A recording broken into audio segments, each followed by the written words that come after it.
parce que bëgguma mu gudd tey Barthélémy Dias premier acte bi muy posé ñëw lañ jël si ay bons d'achat Auchan ay bons permis ay bourses xaw ma dana kërëb mais au-delà du fait que je ne suis pas d'accord sur ça sur le fond mais même sur la forme une mairie sérieuse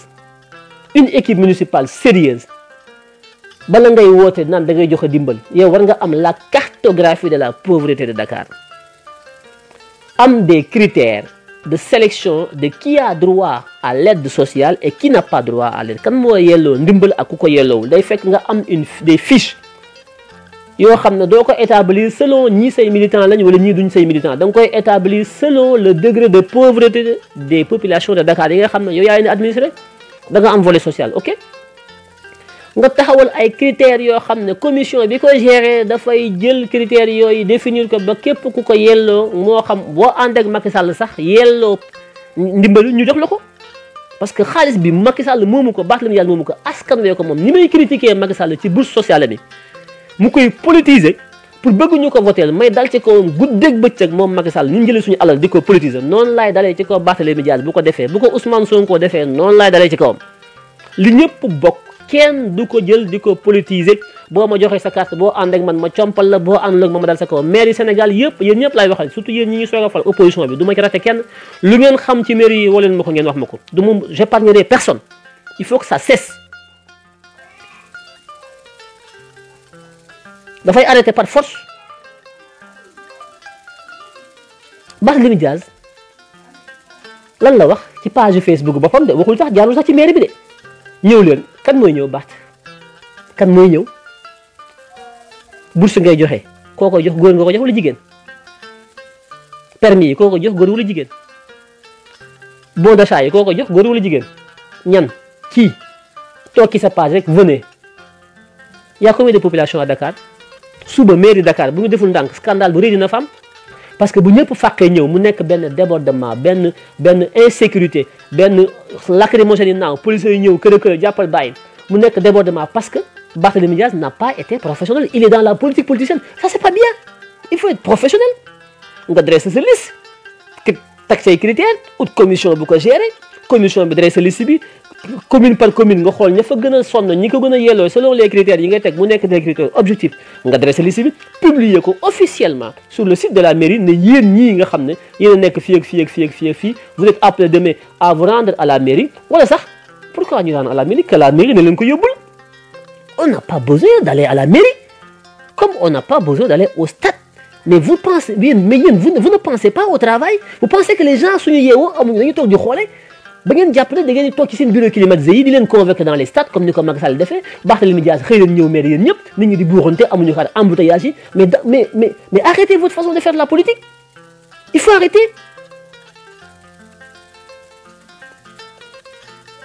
il faut arrêter c'est quoi cette façon là bu ñu leen falee dañu bëgg ngeen innovant bëgg ngeen changer la façon de faire mais faluñu leen pour ñuy indil les vieilles recettes dañ leen di folli du ngeen dem ak ñun on ne vous laissera pas faire on vous a élu dañ leen a fal waaye may ñu leen de dañ leen di surveiller comme du lait sur le feu comme meew mooy tàngal ci safara venez à Dakar demain mais c'est insolent c'est indigne on n'a même pas de respect par rapport aux gens pauvres maa ngi gis ci site bi am ñu dugg naan waaw man de soxla naa permis tout ça mais maintenant léegi Sénégal nit ñi amuñu sax bu njëkk dañu ñun am dignité am kersa da ngay ñàkk mais yow kenn du ko xam da ngay làqatu parce que waruñu nit ñi waruñoo xam ne da ngay tàllal loxo parce que tàllal loxo c'est indigne mais léegi politiciens yi nekk ci kaw ñoom ñoo leen di maintenir dans la pauvreté pour faire de vous une clientèle politique c'est ça le socialisme c'est un système d'aliénation un système d'assujettissement en France ça existe créer ay fonds sociaux ay aides sociales pour lan africains yeeg naar yi bu ñu xëyee dem kaaf xaw ma fan di encaisser loolu duñu liggéey duñu def dara ils vivent pas de leur force ou rien mais ils encaissent l'argent oui tu encaisses l'argent mais tu es esclave tu n'es pas libre jaam nga esclave nga ku la ko wax nga mer parce que lan mooy dundal ñii liggéey ñoo lay dundal jéem am na ñoo xam dañu def ba def ko profession encaisser l'argent social mooy seen métier mais bu ñu demee ci àdduna bi ba léegi yàlla na liggéey leen ñeewantu bi ne liggéey leen ñàkk jariñu nga kenn sëriñ seeg ñi ngeen gëm ñëpp ne nit dafa war a dund ci aw ñàkkam ñu dem ba léegi yéen ñi ne ay jullit ngeen léegi dund ci dund ci loosu jàmbur dund ci ñaqu jàmbur dund ci làppatu dund ci tàllal sa loxo yelwaan moom ngeen gën a yëkkati léegi teg ko ci dund ci sa ñaq mais lii est-ce que mais ñun fan lañ jëm boo wax ñu ne social mairie yëpp social mairie boo tudd rek nit ñaa ngi reyante bëgg poste yi dugg ci mairie yi xëccoo politique bi yëpp social fond social bi moo leen intéressé saako ceeb bi xaru tabaski bi xaalisu màggal gi cant gi appelu laayeen yi journée de la femme 365 jours yoo xam ne budget yi nekk Sénégal yëpp nit ñi lekk nañ duñu tabax dara amu leen piscine amu leen cadre de vie amu leen environnement amu leen économie buy dox y a rien te kenn du ko wax mais faluñu leen pour loolu faluñu leen pour séddale les maigres budget là xaalisu camp yi fi nekk ci réew mi nga xam ne ñoo ndóol ngeen jël ko di ko séddoo di ko lekk ku bëgg a dund da ngay uti liggéey wala nga dem xari mat mais ànd ak Barthélémy Dias su faloo muy tibb ci fond bi la ko jox Khalifa Sall fii la fi yoroon benn fond boobu tey lu ko dal moo ko teg fii la ko fekk Pape Diop yore ko kenn ku nekk yore ko muy fond boo xam ne teguwul fenn di alal réew mi ku toog jël ko di ko jox say clientèle politique ñu lay votel di la campagnal boo tuddee Pape Diop ñoom ñoo lay saaga boo tuddee Barthélémy Dias ñoom ñoo lay saaga ñii lekk fond bi ñoo lay saaga ci réseaux sociaux yi li may wax ni am na ñum neexul de parce que ñoom ñooy lekk fond bi ñi koy lekk ñooy nekk ci réseau yi nag boo nee Barth ñu saaga la menacé la ñi lekk fond yi Macky Sall yi séddale boo nee Macky ñoo koy ñoom ñooy mais ba kañ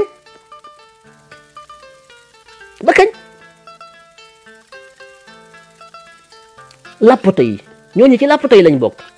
di dundee yalwaan di dundee alal réew mi te xëy ñu gontuñu parce que booy meeting ñooy ñëw buñ la nar a tëj ci kaso bi ñooy génn mobiliser wu boo amee problème ñoom ngay woo dañuy ñëw par force parce que buñ ñëwul nga leen hey maa la joxoon lii c'est du rocci mi roccaani je te tiens tu me tiens c'est un rapport de subordination un rapport d'aliénation c'est extrêmement grave yéen da ngeen war a libre moom seen bopp di dund seen du ñaq jàppale Barthélémy Dias parce que dafa am xam-xam parce que dafa am fu mu jëmee réew mi mais wut leen a jàppale Barthélémy Dias parce que daf leen jox fonds social daf lay utal liggéey dafa am fu mu lay dugal bu loo ko joxul nga xas ko bu loo ko joxee nga ànd ak moom c'est gauche c'est mesquin c'est lâche moom tamit waru ko nangu il faut arrêter cela maire yi nekk Sénégal yëpp 556 maires yëpp fonds social bi la ñuy xëccoo parce que réew mi ay yelwaankat ñoo fi nekk ay làppato kese fi nekk ak yelwaankat su ma ko waxee ngeen mer na bu tax nga ñu tuddee làppato ay làppato ngeen parce que yelwaan ngeen di dundee gëmu leen seen bopp politiciens yi tamit xam nañ ko jël li fi nekk ku ñëw ci alalu réew mi téye ko xiifal leen ba ngeen xiif bu campagne bi ñëwee ñu comp ki tuuti séddale leen ko moo tax ñu ne Sénégal xar moo fi gën a yomb nit bu campagne jotee jënd fi xar mënoo koo am moins de 100 000 200 000 mais yéen nit ñi 5 000 francs ngeen jaay seen bopp kon xar mu leen ëpp njëkk loolu système socialiste la loolu c'est extrêmement grave il faut loolu dafa war a jóge nous devons avoir la culture du travail et non la culture de la mendicité il faut arrêter ñu ne kenn du ko wax mais dañ koy wax soxla wuñu ay xaalis bu ñu séddale parce que déjà amuñu xaalis bu ñu séddale xaalis bi fi am na kus néew di budget bi di jóge ci suñu taxes yeeg impôts yeeg yelwaan gi Sénégal di yelwaan dañ ko war a def ci ay projets yu structurants stimuler l'économie fexe ba en tant que maire de Dakar nga fexe ba Dakar am un tissu économique industriel buy dégager suffisamment de richesse buy fay ay taxes pour renflouer les caisses de la mairie bu xaalis boobu ñëwee nga def ci ay infrastructures dans le domaine du cadre de vie def ay parcs ay jardins ay pistes xale yi mën a génn seen vélo yi seen parents yi di doxantu mu am sécurité def ay piscines municipales les week-ends ngi mën a dem defi sport natation Dakar amul piscine vous vous rendez compte y a pas de piscine à Dakar y a aucune piscine benn piscine municipale moo fa amoon Abdou Diouf ko fa defoon boobu ba léegi yàqu na amul hygiène vous vous rendez compte une ville comme Dakar waroon na am 10 piscines tey Pikine waroon na am 3 piscines municipales Guédiawaye am 3 piscines municipales Rufisque am 3 piscines municipales Dakar am 4 wala 5 piscines municipales rien du tout am ay infrastructures sportives ay centres sportifs multifonctionnels centres yu ngand yoo xam ne day am basket am volleyball am football dans une salle comme amuñu espace pour def ay stade ñu def ay futsal ay salles de repos ay salles de rencontre pour les personnes âgées retraitées des salles de bowling de stank de pétanque voilà en cas de vie les gens ont besoin quand même des fois de respirer. Mais Barthélémy Dias ne pense pas à ça. Il pense à distribuer des sacs de riz, des baux d'achat à Auchan. Mais Barthélémy Diaz, quels sont tes liens avec Auchan? Il y a de quoi poser une question. Parce que Barthélémy Diaz, une de bons d'achat Auchan. Pourquoi tout le temps Auchan, Barthélémy Diaz? À Mermoz, c'était Auchan. À la mairie de Dakar, tu continues avec Auchan. Mais il n'y a pas que Auchan dans ce pays. Il y a d'autres commerçants sénégalais et autres. Barthélémy Diaz, quels sont tes liens avec Auchan? C'est une question que je pose. Je demande. Vous vous rendez compte? On s'est battu pour faire Barthélémy Diaz. Si nous avons fait beaucoup, nous sommes ennemis, on n'a rien contre lui. Mais, par le wuñu,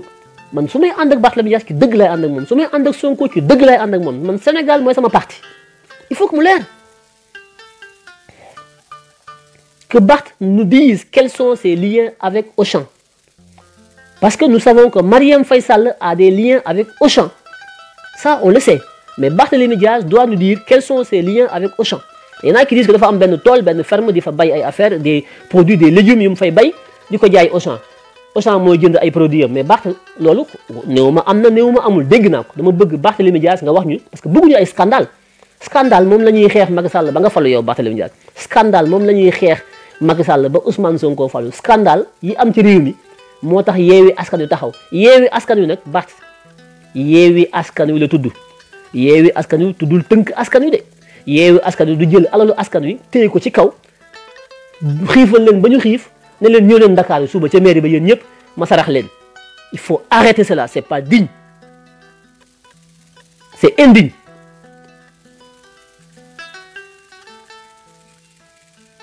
C'est indigne. Man loolu taxul may xeex li may yàq Macky Sall mais li taxul ba ma koy yàq di ko xeex pour mu jóge fi yéen ngeen toog mais c'est pour avoir du mieux mais c'est pas pour avoir du pire xeex ma Macky Sall pour am lu yées li fi Macky Sall def loolu taxul may xeex.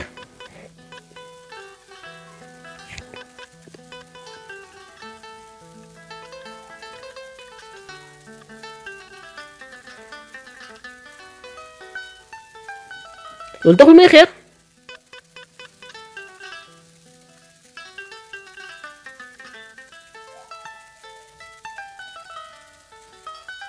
donc dafa war a leer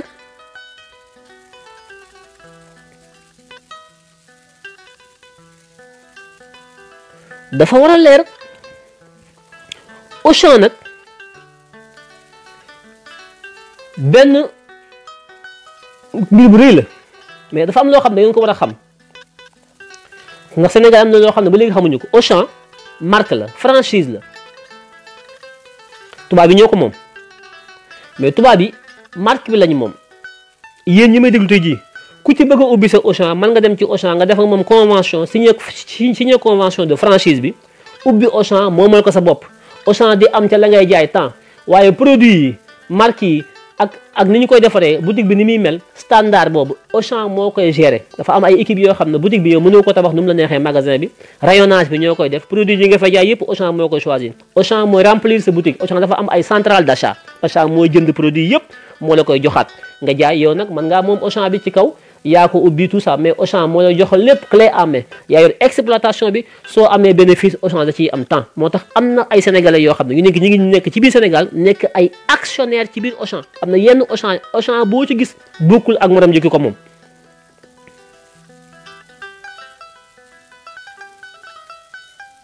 benn société mooy exploiter Auchan société boobu moo yor centrale d'achat yi mooy jënd. li ngeen di jënd Auchan yëpp dafa am société bu koy jënd stocké ko ci magasin yi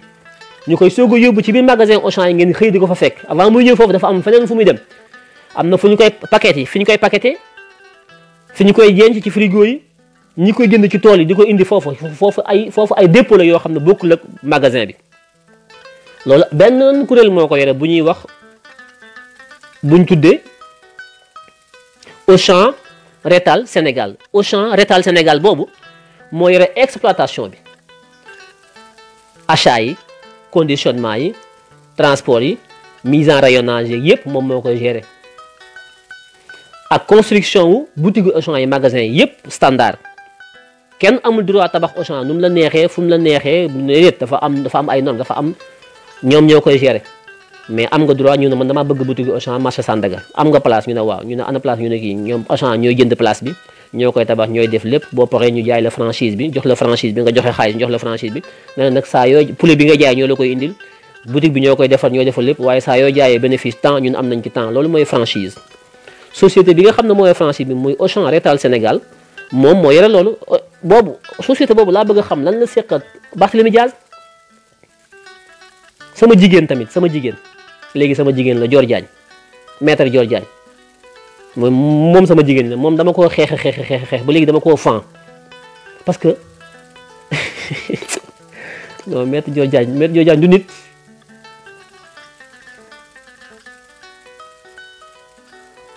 maître Dior Diagne du nit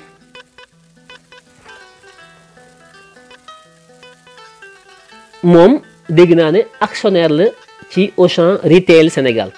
retail mooy détail en anglais retail dama juum sànq retail Auchan Retail Sénégal retail mooy Auchan détail Sénégal retail en anglais mooy détail dafa am gros am semi gros am détail et Auchan Retail Sénégal Dior Diagne Cor Antoine Diome Poussin sama jigéen Dior Diagne dégg naa ne yow actionnaire nga ci Auchan Retail Sénégal waaw bu Marième Faye Sall de xamoon naa ko waaye xamoon na maître Dior Cor Poussin yaa ngi ci biir waaw da ngay seet li da ngay seet li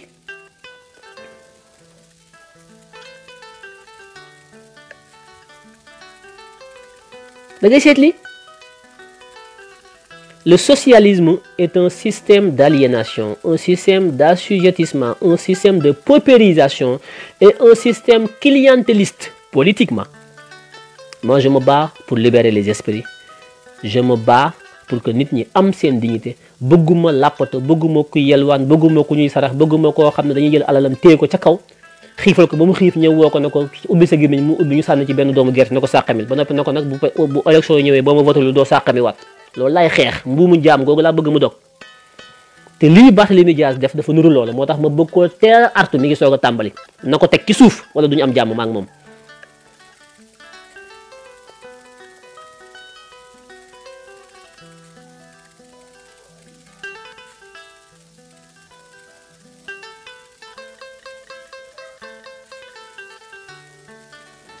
loolu mooy la kon ñi jàpp ne waruma wax man damay defar de Barthélémy Diaz li may wax nii na ko bañ a jël comme critique négative c'est une critique objective bi mu gagné je l'ai félicité envoyé ko message félicité ko ne ko on est prêt à t'appuyer à t'accompagner pour que nga réussir sa mission parce que on s'est battu pour que mu fallu mais tontuwuma ba léegi mais c'est pas grave parce que moi je m'en fous mais quand même j'ai été là j'ai son numéro c'est un ami bon on a un ami commun moi ma ne oui mais xam nga Barth ma ne ko oui je connais mais pas personnellement je le connais pas mais j'ai son numéro on me l'a donné un jour mu ne ma oui naa la envoyé numéro pour nga wax ak moom félicité ko ma ne ko y a pas de souci je lui ai envoyé message il n'a pas répondu je l'ai appelé pour le féliciter il n'a pas répondu mais c'est pas méchant c'est pas grave mais comme mënu ma accès ci moom ben bon voilà léegi damay taal sama live di ko wax sama xalaat mais xëy na su ma ko mënoon jot dinaa ko wax sama xalaat mais comme il n'a pas le temps il travaille il s'occupe de ses bons de Auchan et tout ça je le comprends y a pas de souci mais lii su ma ko mënoon a wax moom su ma ko mënoon a jot moom dama ko koy wax directement xëy na du ma ci live mais comme mënu ma ko jot léegi je veux qu'il m'entende moom amuñu choix quoi soit dañuy wax ak yow directement mënuñu wax ak yow directement ñu wax ak yow publiquement rek parce que Sénégal Barthélémy Diaz bu toogoon këram di def jël ay bons d'achat am di jël ay fermam di jugal Auchan suñu yoon nekku ci mais dafa yor suñu mairie suñu xaalis la yor suñu argent public li muy distribué moomu ko ñun ñoo ko moom waaw moo tax ñuy wax c'est l'argent public c'est pas l'argent de Barthélémy Diaz amul problème ñun li ñu bëgg mooy mu réussir moom Yewwi Askan Wi réussir parce que moom c'est pas taxawu Ndakaaru je parle au nom de coalition bi nga xam ne dañuy xeex pour mu am ndam muy Yewwi Askan Wi dañ ci œuvre ñun donc duñu liggéey ba noppi nag Barthélémy Diaz falu Ousmane Sonko falu keneen falu ngeen yaakaar nag dañ du seen xeex pour ngeen falu ñu leen pour ngeen nguuru de nguur amu fi liggéey moo fi am les responsabilités politiques ne sont pas des sinécures ce sont des sacerdoces il faut que ça soit clair nguur falu gi ngeen falu du nooflaay du bànneex coono la ak nekkal fi askan wi il faut ngeen xam ko falu ñu leen pour ngeen nguuru de xoggali mbagg ak oto 4x4 déedéet futteeku ñàkkutoo xepp nekk ci kaw terrain bi dañu bëgg ndakaaru soppi xar kanam dañu bëgg waa ndakaaru sonn nañu damm nañu tàyyi nañu waa ndakaaru dee nañu dañu bëgg ngeen taxaw leen loolu moo tax ñu fal la Barthélémy Dias sama càmmiñ wala boog sama jigéen Dior Diagne dégg naa yaa moom Auchan bi nekk Gibraltar ak yéen Dior Diagne yow nekk yaa ngi ci Auchan yi yow it man Dior mi jaaxal na waa Dior mi kenn dox waa lii moom ndax jàmm la waa Dior mi moom non Dior yow il faut nga invité ma non Dior dama laa mujj fan billaahi non mais Dior moo dëgër fit li nga day woo Macky Sall nag di wax ak Macky Sall haut-parleur ko de day nekk ci ay nit woo Macky jël de mu haut-parleur Macky non mais Dior du nit Dior nag mooy borom Dakar Dior nag moom Sénégal de Dior Diagne non Dior mooy présidente bi Dior moo toog ci palais bi di décider waaw commencé gis lii man de Dior bi dama ko mujj fan nag ca dëgg Dior mi damay ba ma bako waa da ngay seet lii Macky lëcc ba toog ci bopp réew mi Marième Faye Sall Dior na leen du ngeen ko fi lekk yéen képp bàyyi ma de seen tànk sama tànk vos pieds mon pied kii mooy peegar dëgg waa commencé gis lu mel ni fekk ab cuuj Antoine Diome mu këf ko moom daal di suqi laa fi ne ko yow kaay toog fi yow non réew mi du dem xoolal maa ngi man Dior nag bëgguma wax sa wax de Dior yow Dior ak Elimane laa mekk Doro Gueye ki yéen bëgguma wax seen i wax waaye yéen da ngeen maa toppee mbooro ci dëgg nag tooñu ma leen de mais yéen a ma lakkal parce que man damay xeex ngir askan wi bëgg réew mi dox waaye man bunt bu ma ubbi di ko yëlëb ji fekk lal ba ma di ko yëlëb su ma yëlëbee lal bi su ma yëkkati lal bi fekk su ma fa fekkul Dior Diagne danaa fa fekk Elimane Lam su ma fa fekkul Elimane Lam dinaa fa fekk Doro Gueye su ma fa fekkul Doro Gueye dinaa fa fekk Aziz Ndiaye su ma fekkul Aziz Ndiaye dinaa fa fekk Marième Faye Sall su ma ko fekkul dinaa fa fekk Farba Ngom su ma ko fa fekkul naa fa fekk Samuel Sarr su ma ko fa fekkul naa fa fekk Seydou Gueye su ma ko fa fekkul naa fa fekk Abdou Mbow mais yéen nag mais ca dëgg mais baleen ma nag man ngeen bunt bu ma ubbi su ma yëlëbee rek il faut am ko wadd ci yéen ay bokkul ma ñii waay baleen ma damay ñaan yàlla saa yu ma ubbeetee ab dossier bu ma ci fekk ñii kenn waaye dossier bu ma ubbi fekk fa kenn mu waaf chettt non sonn naa ci ñii Dior maa ngi wax waxi Auchan waxi Barthélémy Dias di ko wëlbati ci poste bu Barthélémy Dias def démb képp tey ci digganteem ak Auchan waaye ba ma yëlëbee Auchan Dior Diagne moo njëkk ne pot wadd da ngay seet li Auchan au Gibraltar rek yeneen ak yeneen nekk te yow Dior yow yaa nga ca Auchan retail Sénégal toog jàpp sa njàmbur waaye da ngay seet li xanaa Marème moo la dugal Marème moo la boo demee Marème moo la compal de xam nga Marème moom mi ngi xam nga Marème moo leen fa indi xam nga Marème moo indi Auchan Sénégal Marème moo la compal comme yaag Marème moom xam nga ma xam Dior xam nga yaa ngi Marème moom naa yem foofu non léegi moom dama laa commencé fan léegi moom dama lay sàng sutura quoi parce que gis naa ne yow borom fit nga quoi te man dama bëgg ko am fit bëgguma ay làppato ay yembar ay ñoo Dior yow da nga am fit dama la commencé fan du caaxaan bëgguma ay làppato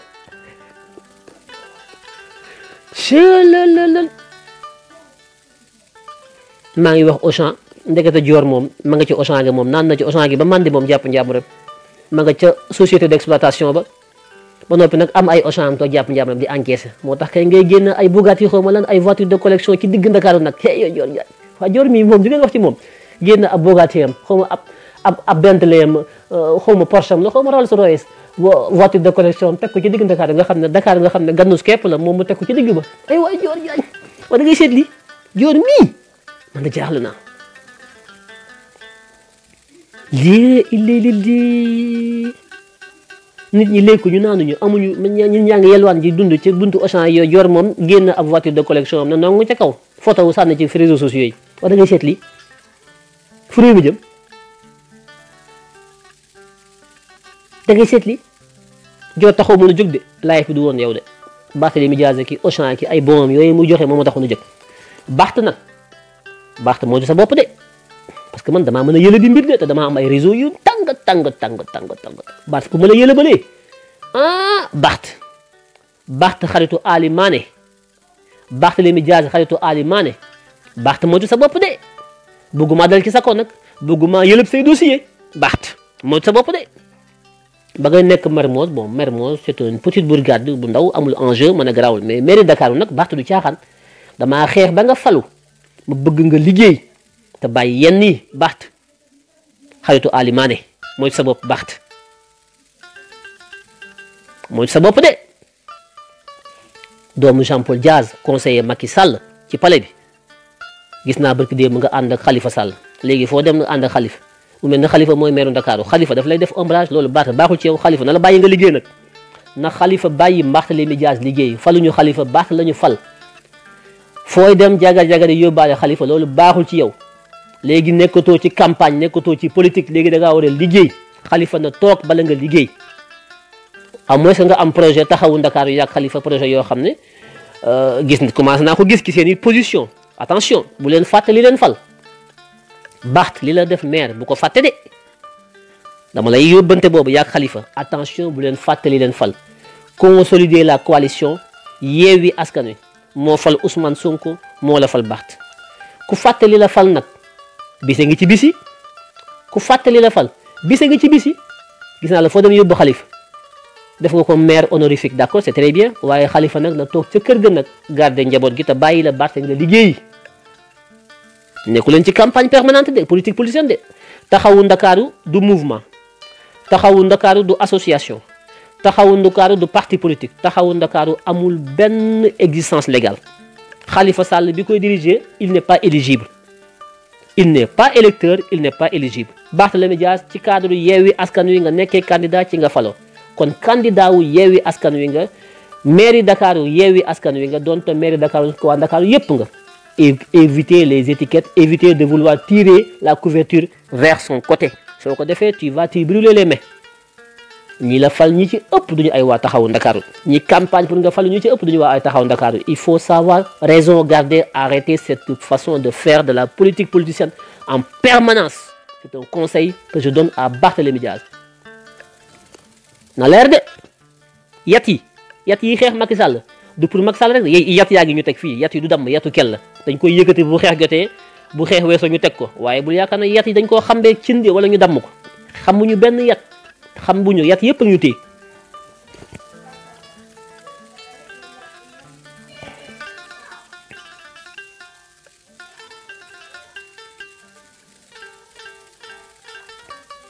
te nga bàyyi sa page bopp bi ngay publier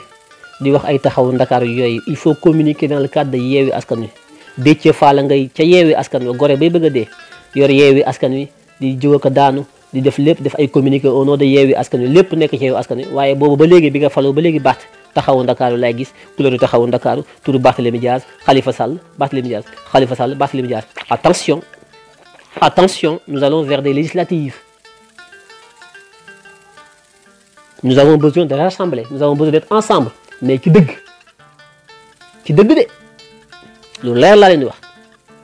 kenn ku nekk nag war ngaa xam li la fal da nga ko war a fonk waaye doo utiliser mbir ba falu nag yaakaar na rëcc nga ba tax na nga bëgg a nekk ci sa bopp wala sa ñi nga àndal ñi nga bokkal taxawu Ndakaar yooyu attention de baax na c'est un conseil que je donne nag na leer de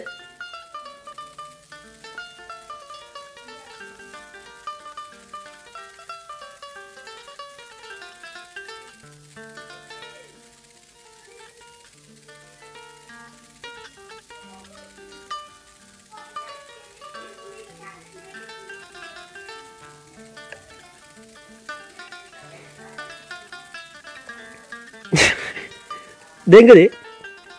non Sénégal du am réew quoi fii léegi Sénégal du réew non Sénégal du dëkk waay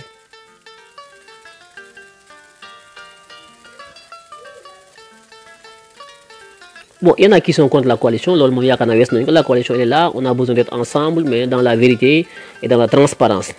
mais élection locale yi xam nga on a toujours pas fait les bilans yéen ñu ci bari gagné nañu élection yi def nañ ko tout ça mais bilan bi kenn waxu ko investiture yi ni ñu ko defee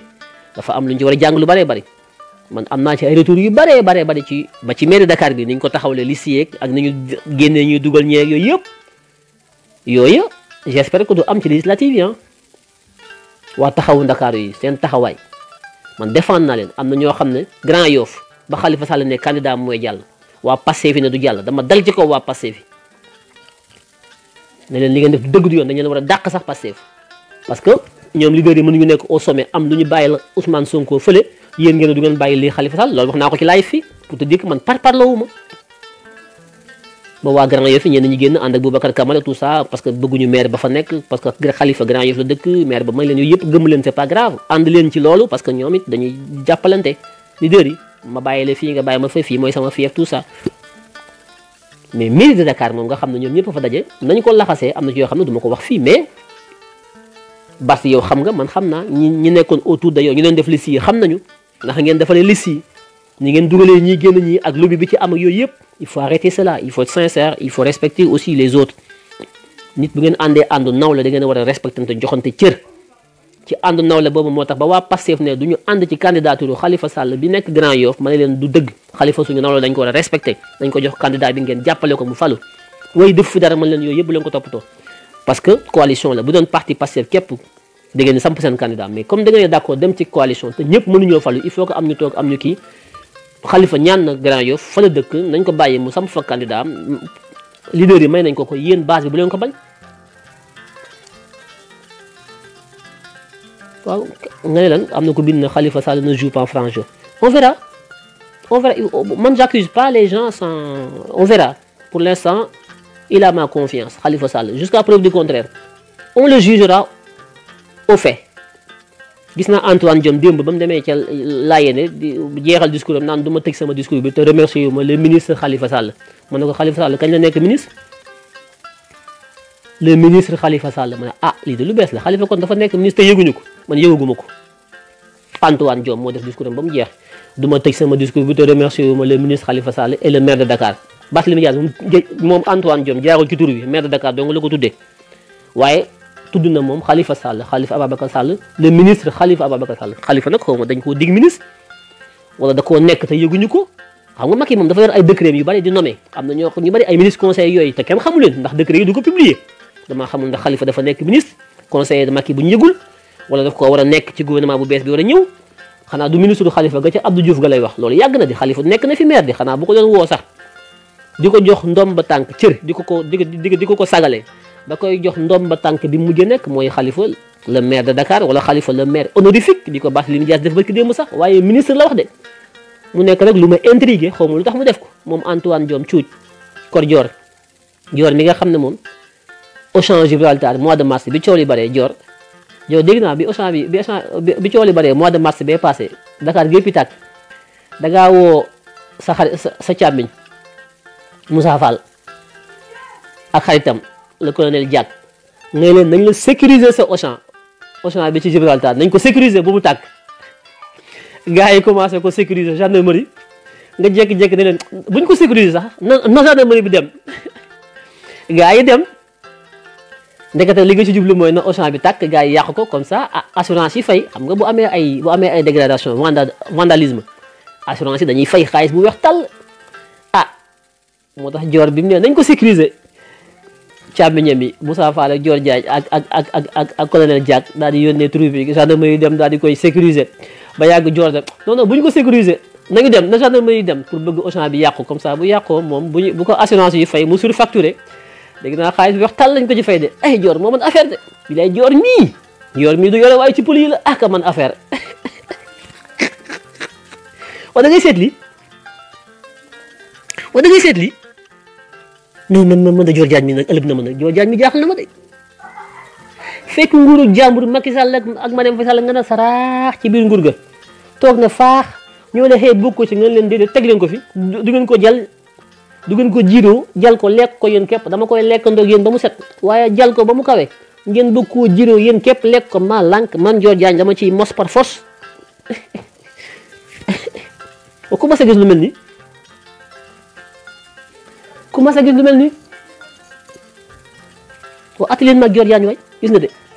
maa ngi dem de waaye doo mën a dem saa yoo demee rek am lu ñëwaat ci li nga xam ci Dior Diagne yëpp mënoo ko wax Dior yow dinaa bàyyi wax say wax waaye nag Dior soo bëggee ma bala bàyyil ci yi nga nekkee Dior buntu bu Dior lu ma ubbi fekk la fa su ma la fa fekkul naa fa fekk sa ndaw Dior baal Dior joor yamal joor mënoo nekk fépp joor mënoo am lépp joor mënoo yilif ñëpp joor yamal ci paaka ñu roof la ci gayat dégg nga de joor yamal ci paaka ñu roof la ci gayat waaye buntu bu ubbi fekk ko fa mu toog xool maa ngi waxi Auchan nekk moom da ngay seetli kon il faut éviter les concepts socialisme ki libéralisme ki dañuy tappale yooyu yëpp ay tappale la dañ leen di nax ñoom ñëpp socialisme libéralisme communisme ñoom ñëpp ñoo bokk ndey ñoo bokk ween wu ñu nampe bàyyi dong lu ñu bokkul ñoo bokkul yi bàyyi seen ndey moom bu sëyeeg bàyyi socialisme daal di tas dem sëyeeg bàyyi communisme tas dem sëyeeg bàyyi libéralisme tas dégg nga de ñoom ñëpp ñoo bokk benn ween du ñu nampe bàyyi dong la ñu bokkul moytu leen concept yooyu naan socialisme la ak libéralisme yooyu ay caaxaan la il faut être un nationaliste loolu wóor mooy bëgg sa réew nekk patriote loolu mooy li dëgg nationaliste bëgg sa réew nekk un patriote le patriotisme loolu dëgg gis yëpp ay caaxaan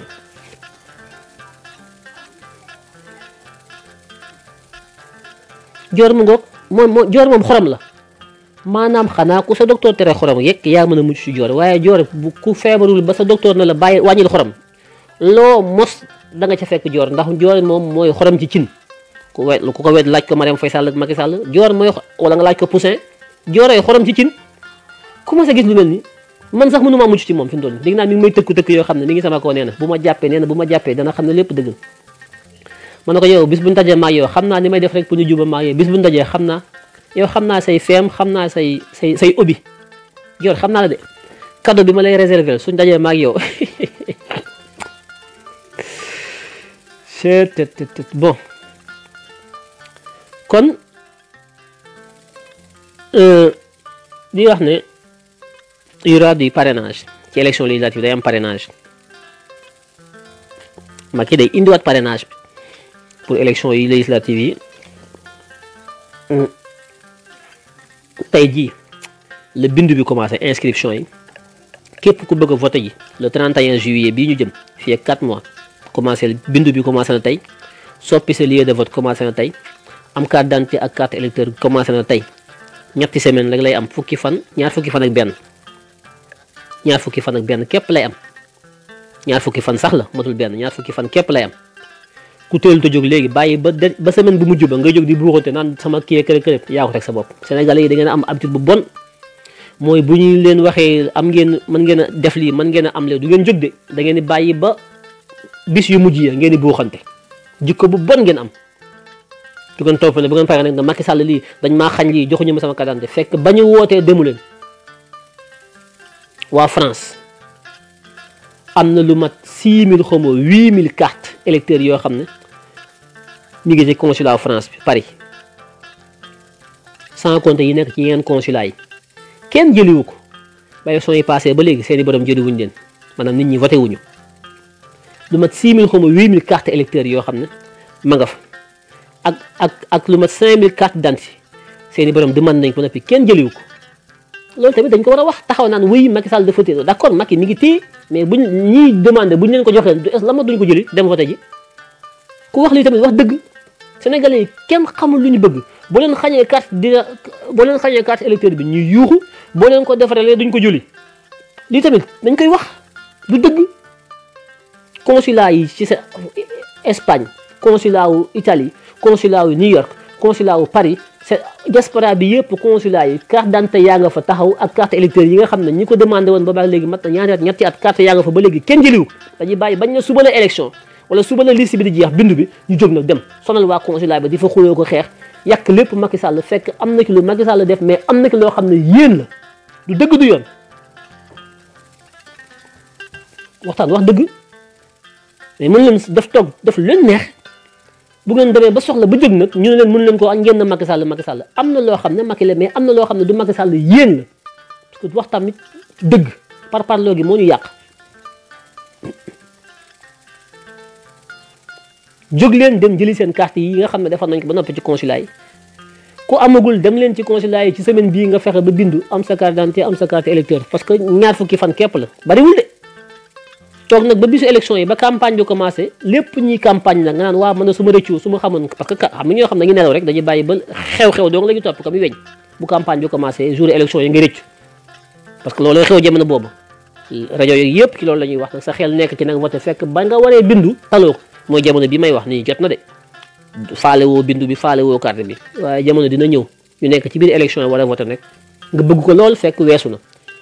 parce que sénégalais yi duñu planifier duñu waajal duñu def dara wax rek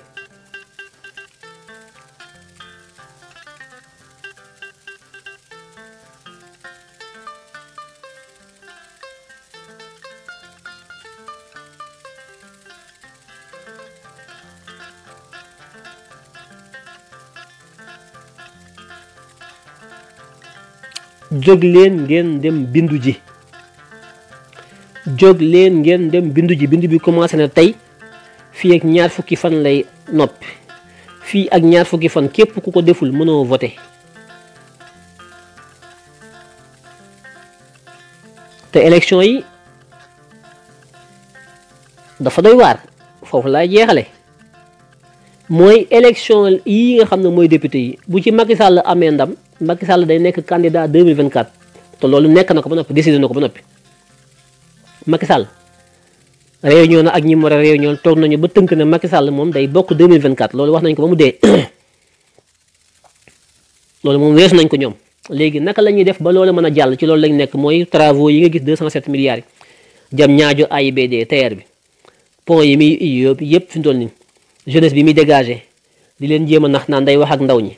ci internet bi Wally Seck bi mu mobilisé jox ko ay millions centaines de millions 200 300 millions pour mu wër Sénégal di nax ndaw ñi balaa yàgg ngeen dégg Gaston Mbengue ñu ne mi ngi tëgg làmb li man maa leen ko wax déglu leen rek Youssou Ndour tourné yooyu yëpp ay pexe la yu muy def dossier Adji Sarr mu yëkkati complot bu mu defaat ci Ousmane Sonko yéen yëpp mu yëkkati ko pour na saxale Ousmane Sonko taxawal parce que moom Ousmane Sonko mooy problème 2024 mais moom candidat bi moom validé na ko ba noppi d'accord nañ ci ñoom ba noppi léegi naka la koy jàllalee ci ay pexe ci loolu la nekk fi mu toll nii yéen a ngi nelaw nag bu amee ndam 2000 bu amee ndam fii ak ñeenti weer yi ñu jëm ci élection député yi bu amee député yi ëpp ci député yi ci assemblée bi moom bay boo ngeen bañ a dem 2024 ak moom bu ngeen sàgganee demu leen bindu ji am seeni carte taxaw farlu yee seeni mbokk mobilisation bu mësta am Sénégal ba Sénégal amee ba léegi élection ngeen def élection législative yi élection bu fi mësta am ci nombre de votants ci mobilisation ci am ay carte ci yee kaw gi yee seen mbokk yi ci àll ba yéen waa diaspora bi su ngeen taxawul seen mbokk yi ñu dem bindu ji pour que législative yi ñu jëm muy tànn député yi feek ñeenti weer yi ñu koy def le 31 juillet ñu fexe ba génn Macky Sall ci assemblée bi nangu assemblée bi bu ñu ko deful billahi Macky Sall est candidat en 2024 dana rey ñu bari da ngeen xeex nit ñi dana dee gu méttay am ci réew mi dee gu tar homicide moo fi am ak wala génocide pour Macky Sall bàyyi ñu yóbbu ko cour pénal bu ngeen bañee nit ñi dee jóg leen tout de suite ci jàmm nit ñi dem bindu ji génn mbooloo mu takko fexe ba Sénégalais yépp voté sanctionné Macky Sall ba mu ñàkk assemblée bi su ko gañee ñu bari daañu dee 2024 waxantuwuma de ku leen wax nag ngeen ñëw di déglu Sénégalais yéen a fi dàq déglu ak seetaan ku woote ngeen ñëw taxaw dara du leen ump waaye bu ngeen paree fay nekk ci seen i caaxaan waaye billahi bu ngeen xamoon li Macky Sall di wàcc da ngeen jóg bu subaa woote ci seen consulat yi ñu nekk diaspora bi ñu nekk Sénégal ngeen dem ci commission administrative yi de révision des listes yi ngeen fexe ba buuxante ba am seen carte électeur seen carte électeur bi mooy liy muccal Sénégal 2024 bala ñu faa àgg nit ñi di dee ñu ay junni ni Sénégal ñoo nar a dee Macky Sall pare na pour loolu jënd na sox yeeg yëpp armée parce que day bokk par force te Sénégalais duñ ko bàyyi mu bokk te day rey loolu man xam naa ko Moussa Fall mi mu jox gendarmerie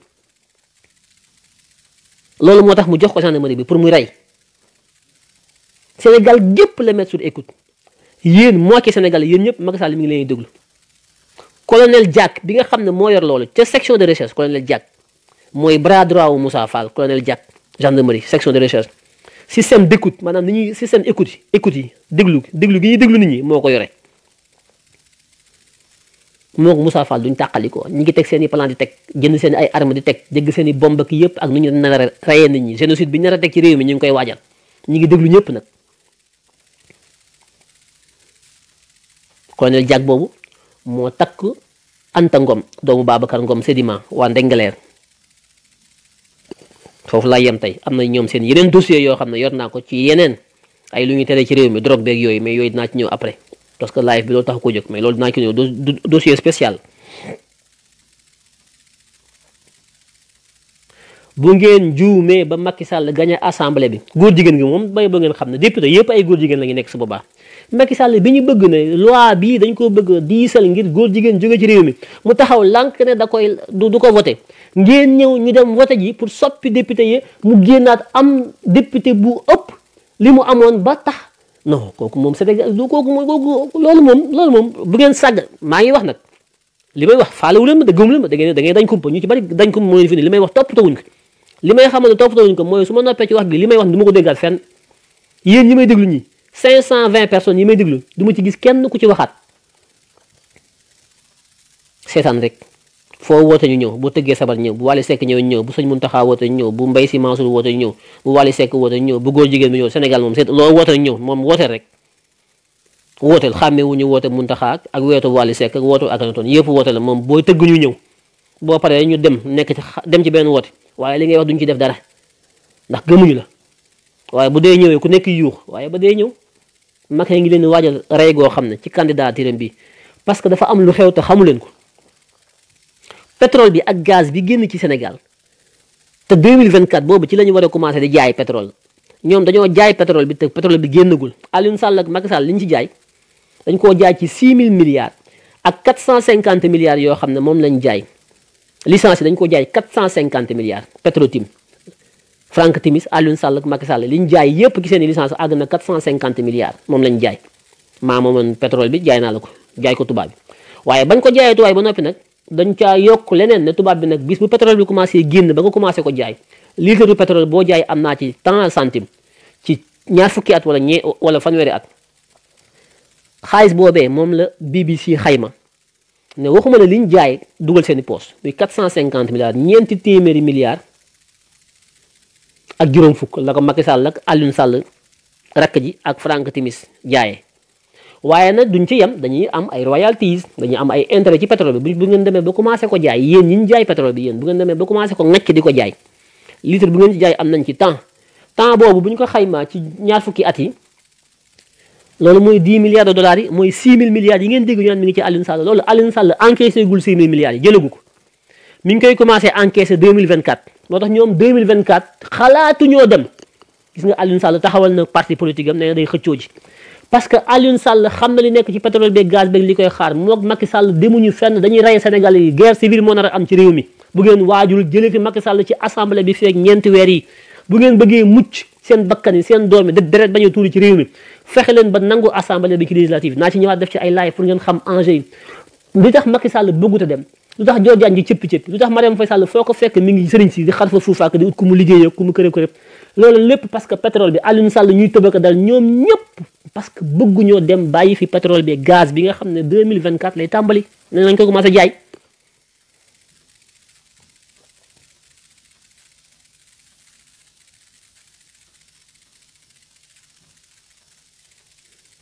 Ben Wali mu ne professeur Akhenaton on aimerait que vous soyez candidat pour les législatives Inch'Allah qui est pour signalez-vous Ben Wali candidat pour les quoi mu ne pour les législatives ok Ben Wali man est-ce que bu ngeen ma defee candidat man gars yi duñ ma votel de man xam man moom damaa néew te topp daal parce que man yi may wax xam nga am na ñoo xam ne boo laalee sëriñ suñu mer boo laalee kenn ku ne am na ñoo xam ne man tey nga naa bàyyi fi ma nekk man li may def nii man député la man li may def nii man député laa di lii may def nii député yi duñ ko def man sama téléphone bii député la man sama téléphone bi li ma ciy wax la député yi wax ci assemblée ba ëppul njëriñ li may wax sama téléphone bi man député laa di man ku ma fal député la ku ma falul député la nekk ca assemblée ba nekk sama téléphone bi laa yemale man ku ma def député laa ku ma deful député man ma def ko sama bopp man parce que li may intéressé du titre bi li may intéressé mooy message bi mooy njàngale mi mooy fexe ba nit ñi yeewu na jar loolu képp moom ama njëriñ ma def ko ci assemblée ba ma def ko ci sama téléphone beeg ma def ko foo mënti nekk man loolu ma ama njëriñ waaw loolu ma ama njëriñ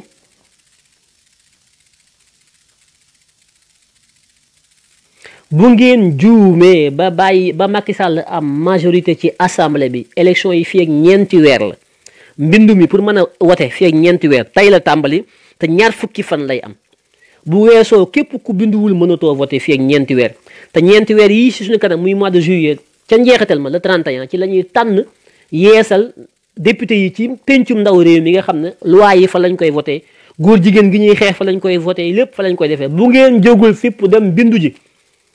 taxaw def aw say Yewwi Askan Wi ñu yaatal ko ubbi ko jël waa sàmm jikko yi ñu tànn gi seen biir ñenn ñoo xam ne dañuy ñoom nee nañ bokkuñu ci benn parti société civile lañ bokk d'accord naa mais Yewwi Askan Wi dafa war a am ay candidat société civile lii waa Yewwi Askan Wi laa koy wax bu ñu ko def affaire parti rek de man taxawu lii nga may jox man Pastef lii nga may jox man kenn ku nekk ngeen xëccoo ko yéen parti politique yi ngeen toog gis ngeen xeex bii ñiy fal Sénégal nekkuñu ci parti politique yéen parti politique yëpp ak bu Macky Sall bu ñu leen boole woon boole seen militants yi yéen ñëpp matu leen 30% de l'électorat Sénégal Pastef ak APR ak AFP ak parti yi nekk Sénégal yëpp boo leen boole woon ñu wàññi seen militants yi am carte yëpp nga boole leen calculer leen matuñu 30% ci ñuy voté kon 70% électeurs yi nekkuñu ci parti politique yi bu ñu ci benn parti bu ngeen juumee nag ba jël poste député yi séddoo ko yéen parti yi bàyyi ñi nga xam ne faruñu fenn waaye ñi ngi xeexal Sénégal nekk ay patriotes nekk dans la société civile ngeen bañ leen a boole ci seen liste yi da ngeen def erreur bu rëy waa ànd sàmm jikko yi maa ngi leen dégg ñuy ngunu mi naan dañoo bëgg a def seen ay liste dama ne woon du ma ci wax léegi mais léegi laa ci wax mu leer te dinaa ci ñëwaat ñoom waa ànd sàmm jikko yi amuñu pour taxawal liste ci seen coalition du peuple am nañ coalition bu ñu tuddee woon coalition du peuple coalition boobu mos a dem ci benn élection waa ànd sàmm jikko yi taxawal ab coalition di dem ci jongante yi tànn député yi def ko mooy néewal doole Yewwi Askan Wi ànduma ci du jamonoy tasaaroo du jamonoy tasar jamonoy dayaloo la àndandoo takku getaru ba ne kodd ut buum gu dëgër ne ràcc takk ko sayu matt yi ba sayu matt yi ne kodd ñu yenn sayu matt bi dem ak moom ànd sàmm jikko yi coalition wala xawma coalition du peuple boobu ngeen wax Dame Mbodj Cheikh Oumar Diagne Ababacar Mboup Clédor Sène Xurum Xaax yéen ñooñee ak ñeneen ñi ma xamul yéen Makhtar Sarr ak yéen ñi nekk ci biir seen coalition boobu laa lay wax yéen ñooñee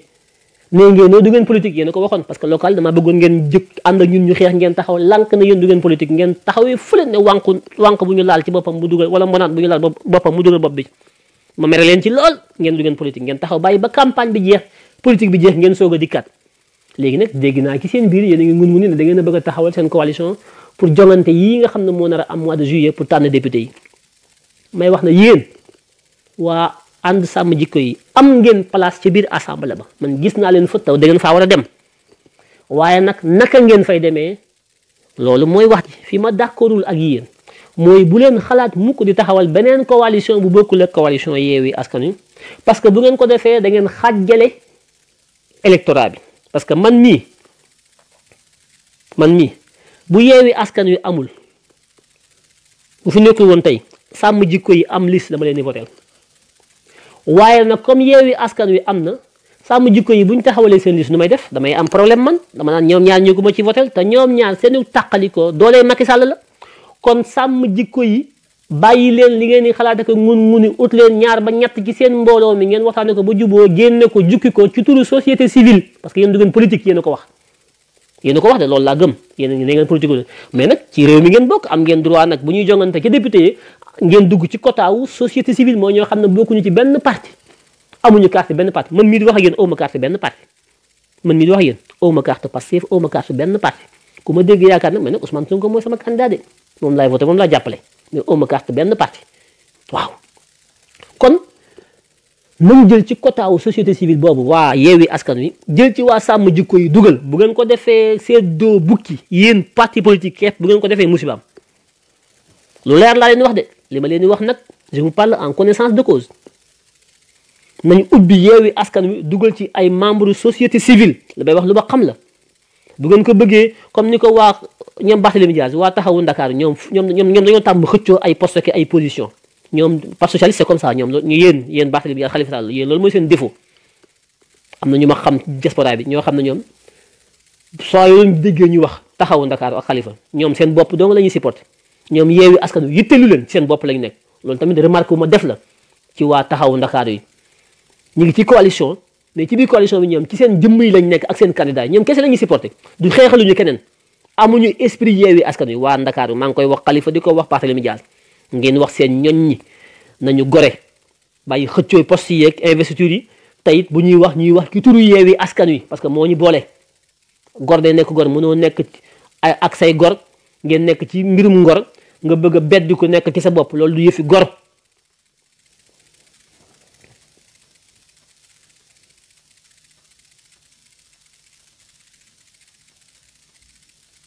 est-ce que c'est clair li may wax est-ce que leer na bu loolu ngeen ne ma leeru waa ànd sàmm jikko yi nga xam ne ñenn ñi ngi amoon coalition bu ñu tuddee coalition du peuple seen xalaat boobu ngeen di muñ naan da ngeen di dem ci élection yi seen coalition teg leen ko ci suuf muy conseil bu ma leen di jox te ngeen jóg tànn ci yéen ñi ngeen bëgg ñu def leen ci liste yi te mu bañ a bari ndax liste yi ñëpp mënuñu cee nekk bokkul ak ay élection municipale nga xam ne c'est une élection de liste les conseillers kenn ko législative yi député dañ ko lim 150 députés la au niveau national 15 députés au niveau étranger muy 165 députés 165 députés ñëpp mënuñoo nekk député ñëpp mënuñu ko ne ñun nag dañoo tàmm saa ñuy tànn xëccoo kenn ku nekk bëgg a jiitu te bu ñii bëgg a jiitu ñëpp ñu ci bari de naan mën a koo ci xëccoon def ko un grand oral di ko interroger ci li mu bëgg a nekk xamuñu dara ñu bari ngi bëgg a falu ci kaw man taxawu Ndakaar laa bokk je suis un membre fondateur un membre xaw ma nu ñu koy waxee man maa la fa jiitu maa la gën a jege parti bi maa la gën a xam Ousmane Sonko maa la gën a xam Khalifa Sall maa la fa jiitu man membre fondateur la man damaa yor sama carte man kër gis nga bu ngeen duggee ci yooyu dañ leen di bàyyi ak Macky Sall dañ leen di bàyyi ak Macky Sall ba xam yéen fu ngeen jëm ak moom Macky ma ngay ubbi di yaatal di tibb di dugal la mu am taxul mu nelaw de ma ngay dolli saa su ne képp ku ànd ak moom mu gis na am nga influence mën nga impacter sur l'électorat da lay dugal ci borom jox la ndomba tànk dugal la ci biiram yéen waa Yewwi Askan Wi ngeen bëgg na yéen da ngeen a bëgg a pàccoo lépp en tant que parti politique bu ngeen ko defee rek ñàkk pensez à la société civile ñu représentatif ñoo xam ne am nañ capacité d'influence ñoo xam ne mën nañu indi benn plus-value mën nañu indi ak yokkute ci électorat bi ci vote bi ba ñu am ndam parce que affaire bi je le répète ouvrez bien vos oreilles déglu ma bu baax a baax élection yi defuñu ko pour nekk ay député taxul ñu def man sama entendement législative yi ni mu ko gisee man du dem ci élection yi par exemple tey su ma nekkoon candidat dem ci élection yi pour ma nekk député taxul il faut voir plus loin que ça parce que kenn ku ne mën ngaa nekk député Pastef mën na am ay député Khalifa am ay député kenn ku nekk am ay député mais enjeu bi du loolu du nekk député taxul ñu dem élection li tax ñu dem élection mooy am majorité ci assemblée bi est-ce que gis ngeen différence damaa bëgg a nekk député képp ku lay wax damaa bëgg a nekk député rek amul ambition xamul enjeu yi te assemblée nationale bi ñu jëm c'est une assemblée nationale d'enjeu assemblée nationale bu am enjeu la boo xam ne jamais dans l'histoire politique du Sénégal assemblée nationale élection législative bii ñu jëm fee ñeenti weer musta am Sénégal ba Sénégal di am ba léegi xaw ma ndax gis ngeen impact bi wala mesuré wu leen ko du question ñun xalifis yi dañoo war a am tant de députés Pastef ñun dañoo war a am tant de députés ku nekk naan damaa war a am tant du loolu de critères yi nga xam ne ci la ñu war a sukkandiku pour am li nga xam ne mooy bëgg-bëgg bi te mooy 165 députés yi ñu mën a am les 60 ba 65% xam nga am nañ majorité bu ñu amee 65% des 165 députés assemblée bi ñoo ko moom loolu mooy élection bi mooy fexe ba moom assemblée bi ci ëppale fa ay député waaye yëf yi nekkul ci ñun xalifis yi dañoo war a am quota wu député tant ñun Pastef dañoo war a am quota wu député tant ñun coalition ñu nekk ci coalition parti yëpp rek bu ngeen duggee ci loolu jëlul ngeen dem élection bu ku nekk naan sama bopp ma ñun teg leen ko ci suuf jëlul sax ma di gi sonn ku nekk di gi sonn li ma leen di woo yéen waa coalition Yewwi Askan Wi mooy plus d'ouverture vers la société civile, plus d'altruisme. mooy lan fàtte seen bopp yi fàtte seen parti politique yi def benn investiture mooy tànn ñi war a dem ci député yi te tànn bi ba nga nekk ay tànnu quota wu parti mais mu nekk ay tànnu candidat yoo xam ne da ngeen daf leen di wóor na ñi bu ngeen leen tànnee nit ñi daañu jóg mobiliser wu dem voter daf leen di wóor na ñii ku leen tànn nit ñi daañu jóg jox ñu majorité bi ñu bëgg ci assemblée bi parce que man élection yi gisuma ci fal député man li ma ci gis mooy majorité laa ci gis xaw ma ndax yéen a ngi may déglu bu fekkee yéen a ngi may déglu xaw ma ndax dégg ngeen ma lu sew laay wax loo xam ne lu fondamental la utuñu pour xalifis yi na am nañu tant de député Pastef na am naa fa tant de député ku nekk na am naa calcul yooyu seen calcul politicien yooyu bu ngeen ci bu fekkee ci noonu ngeen nar a taxawalee investiture yi maanaam tànn yi ma tànn ci liste yi liste départementale bi ak liste nationale bi ñaari liste ñu am départemental ak national su ngeen ci naree dem yéen waa Yewwi Askan Wi ci kaw ah Pastef ñaata lay am taxaw Ndakaar ñaata lay am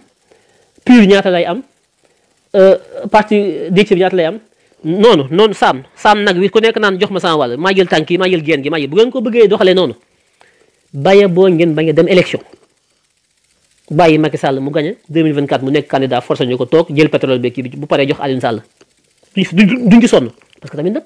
dañu bëgg ku ñuy déglu parce que ëpp leen ñu xel gën leen ñoo xam da ngeen a gën a nekk ci biir ñu nekk ci biti mais ngeen nekk ci biir da ngeen ñoo war a déglu critère bi ngeen war a tànnee candidat yi ak fu mën a nekk laa la wax Sénégal ak diaspora bi ci yem tànn leen ay candidat yu crédible candidat yu éligible candidat yu populaire candidat yu mën a tax lii may wax yëpp mu mën ñoo may majorité Yewwi Askan laa wax de waxuma des députés Pastef waxuma des députés Yewwi comment dirais-je Taxawu Ndakaaru waxuma des députés PUR waxuma déedéet parce que député PUR amul parce que coalition la ñuy demee bu ñu xasee ba dem coalition léegi député parti amatul député coalition ma am d'ailleurs bu ñu demee ci assemblée bi statut boobu la ñuy am parce que dañu ñëw en tant que élu d'une coalition c'est différent avec l'élu d'un parti politique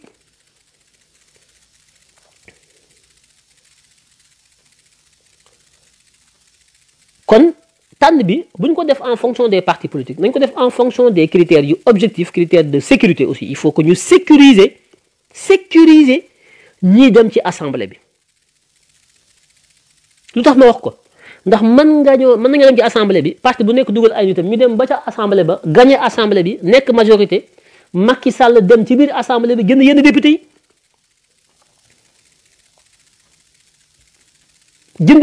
yi loi bu ñëw xoolal li xew Géejawaay gis nañ li xew Géejawaay yenn élus yi nga xam ne ci opposition bi lañ bokk dañ leen a jënd ñu ànd ak Aliou Sall jël poste maire adjoint yëpp toog ci assemblée nationale bi ñu jëm bu ngeen jógul taxaw dem bindu ji tey la commencé yor seen i carte daas fanaan la jóg bis ba ñëpp daas fanaan la ci carte yi ba mu doy ci Yewwi Askan Wi mais balaa booba day fekk Yewwi Askan Wi tabbal leen ay nit yu ngeen bëgg ñu tabb leen ngeen dugg ci urne yi duy ko ba mu fees ak ay nit yu am confiance sànq wax naa ay critères yoo xam ne ils sont populaires ils connaissent le domaine mën nañu mobiliser l'électorat mais aussi ay nit ñu am dignité lañu ay nit ñu wóor la nit ñoo xam ne duñu waru nit ñoo xam ne bu ëllëgee bu ñu nekkee député ci Yewwi Askan Wi duñ ko dem jaayi Macky Sall parce que mën nañoo gagner assemblée ba noppi Macky Sall contrôler assemblée bi ci kaw jënd suñu ay député yu bari xam nga lu tax bu njëkk da ngay bokk ci parti politique ba falu dem ci assemblée bi parti au pouvoir jënd la nga dem bàyyi sa parti politique dem ci parti au pouvoir ñu def loi Abdoulaye Wade ci nguur Abdoulaye Wade lañ ko defee loi boo xam ne léegi boo bokkee ci parti politique bu fekkee da ngaa falu ci parti politique bis boo assemblée nationale groupe parti politique ba nga bokk en tant que député boo leen bàyyee dem ci beneen parti rek da ngay ñàkk poste député bi est-ce que loolu xam ngeen ko yéen est-ce que ñu bari xam nañ loolu ñi bëgg a nekk député est-ce que xam nañ loolu boo nekkee député Pastef ci biir assemblée bi nga dem ba ci biir assemblée ba nga bëgg a war Pastef dem ca ànd ak Macky Sall benn boo ko yaakaar boo ko defee da ngay ñàkk poste député bi maanaam li taxoon ngay dem ci Macky Sall dootoo nekk député da nga koy ñàkk Pastef day récupérer poste ba jox ko keneen loolu moom la loi bi indi waaye loi bi def ne su fekkente ne da ngaa falu ci coalition xam nga coalition bokkul ak parti li ma wax sànq mooy bu dee da ngaa falu ci parti Pastef def ay listes nga bokk ci liste yi falu député ci assemblée ba ñu commencé Macky Sall gënd la nga ne da ngay dem ci Macky booy dem ci Macky di ñàkk poste député bi loi bee ko tere ndax ca parti politique bu Pastef nga faloo woon waaye même loi boobu nag moo waxaat ci yeneen disposition ne bu fekkente ne nag da ngaa falu ci ab coalition parce que coalition mooy mbootaayu ay parti yu bari nee na boo bokkee ci ay coalition falu ci coalition bu la neexee mën ngaa bàyyi coalition ba dem ci beneen coalition wala beneen parti te doo ñàkk sa poste député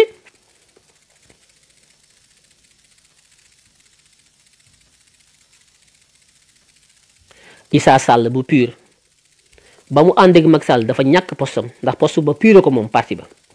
waaye Déthié Fall mii tey nekk ci Yewwi Askan Wi Déthié Fall député la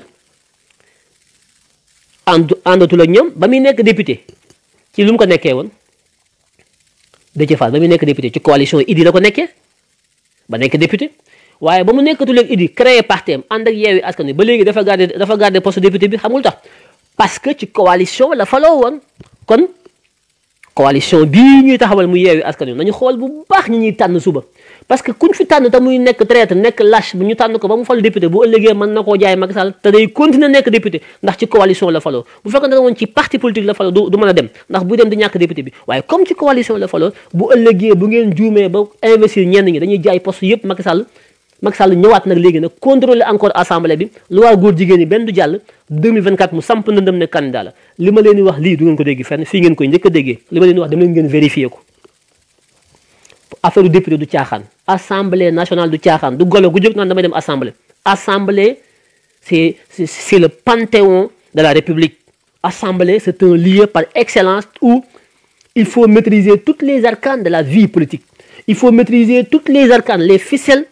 des sciences juridiques. Il faut maîtriser le droit public, les finances publiques, la loi, le droit constitutionnel. Il faut connaître la sociologie. Il faut connaître la loi organique, le fonctionnement de l'Assemblée. Il faut connaître les majorités, les commissions, tout ça. Assemblée nationale, c'est labyrinthe, labyrinthe.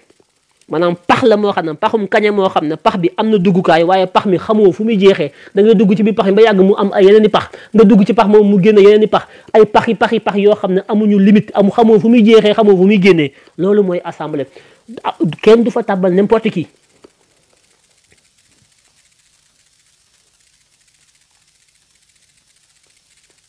est-ce que comprendre nga yéen électeurs yi voté yéen da ngeen a war a xam li ngeen di voté lan la ki ngeen di tànn mooy kan parce que dañ naan oui candidat bi dafa war a nekk koo xam ne dañu war a càmbar candidat bi oui c'est vrai candidat bi dañu ko war a càmbar waaye kan mooy càmbar candidat bi ku koy càmbar kii càmbar candidat bi moom bu ñu ko càmbarul moom ba mu xam ba mën a càmbar loolu mooy nax sa bopp rek mooy gumba gu jiite gumba candidat bi dañ ne ki koy voté da ko war a càmbar waaye ki koy voté moom kan moo koy càmbar ki koy voté moom su xamul moom nag ku xamul ku jàngul naka ngay tare moo tax yéen da ngeen a war a yeewu dañ leen a war a daas ba ngeen seen xel dafa war a boy ba ku taxaw naan candidat la di xëccoo ngeen ne ko ngeen posé ko ay question ngeen xam yow fi nga jëm fan la loo fay uti noo fay nekkee lan moo fay si liggéey waxa yu ba assemblée bi nu muy demee mën nga ñëw expliquer jël leen kenn par kenn ngeen expliquer ko fonctionnement assemblée nu muy fonctionner mais loolu pour ngeen mën ko yéen tamit il faut ngeen xam te loolu parti politique yi dimbali wuñ ci kenn dimbali wuñ ci militants yi yor carte yi dimbali wuñ ci sympathisants yi amul sa jot bi toppatoo wuñ ko moom daal bu élection ñëwee na ñëpp ñëw voté waaye fexe ba ngeen xam mooy la conscience citoyenne pédagogie bi parti politique yi war a am ci ngeen xam yéen ñi tànn yéen ngeen yeewu ba xam li ngeen di tànn lu mu doon ki ngeen war a tànn ku mu doon naka la fa war a toogee bis bu ngeen àggee foofu réew mi kenn dootuñu nax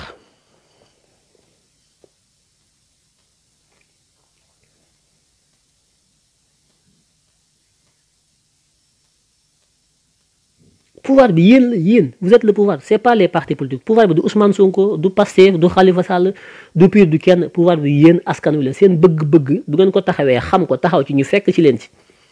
il faut exiger d'avoir des députés de qualité des députés de conviction mais des députés de compétence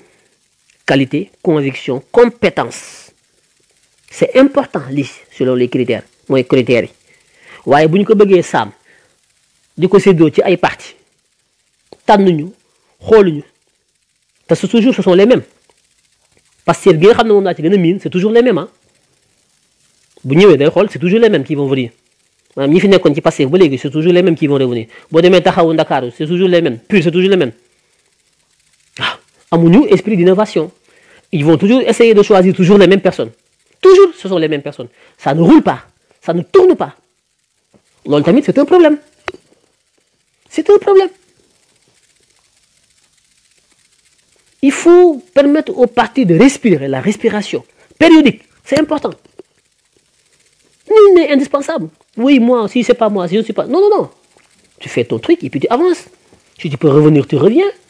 Voilà, c'est comme ça. Permettre une respiration périodique des partis politiques. C'est important.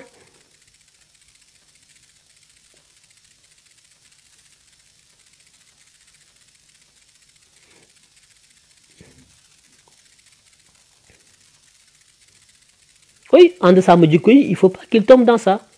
Si nous avons une coalition, nous avons une ligue, nous avons une te li ñu bëgg duñ ko am parce que ñoom li ñu bëgg mooy gisin wi ñu am ci réew mi ñu di ko ñu ci bàyyi xel ci assemblée bi lañ bëgg mooy fa ñuy nasee ko nocc ci wàllu loi ñoom ñu mën faa toog di wax ak dindi ak yéema c'est bien waaye li ñu war a gën a bëgg mooy am lim bu takku ci député bu doy majorité boo xam ne bëgg-bëgg yi dañ ko fa mën a saafara loolu nag la koy maye mooy àndandoo takkandoo ne aw sayu mat waaye damay dem ci sama coalition xama coalition du peuple loolu boo ko defee njaboot gi ngay tasaare te njaboot moom bu la ci kenn ndax bu kanaaraak bu bukkeeg bu ganaarak bu xarek bu nit a ci yem njaboot bu ki tasaaroo rek néew doole njaboot bu ci tasaaroo néew doole bu bukkeeg bu kanaaraak bu lëgëg bu ganaara ci yem ak bu nit bu ki tasaaroo rek néew doole doolem mooy àndandoo taxaw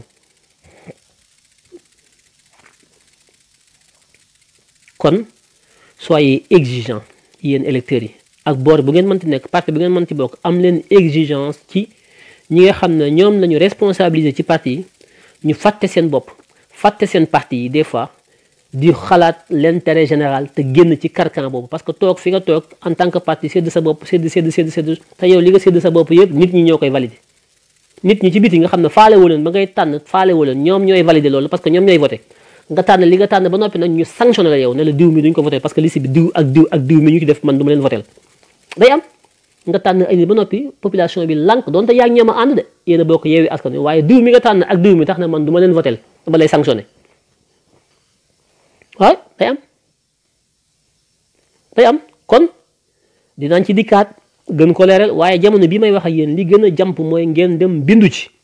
ñi jotoon a bindu te jotuñu seen carte ñu dem jëli ko ñu bëgg a tuxal seen fa ñuy voté ndax xëy na mois de juillet 31 na leen fekk Sénégal wala mu am fu mu leen fekk ñu dem teel koo tuxal